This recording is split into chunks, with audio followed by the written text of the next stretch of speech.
Kuwait में भूकंप आने से सब पब्लिक बाहर निकली। Kuwait news latest.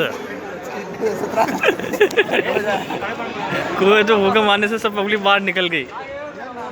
हवेली फाइल कुल सब जगह भूकंप झटके तड़के।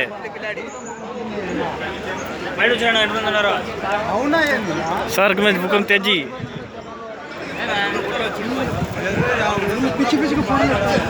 भूकंप आने से पब्लिक बाहर निकली।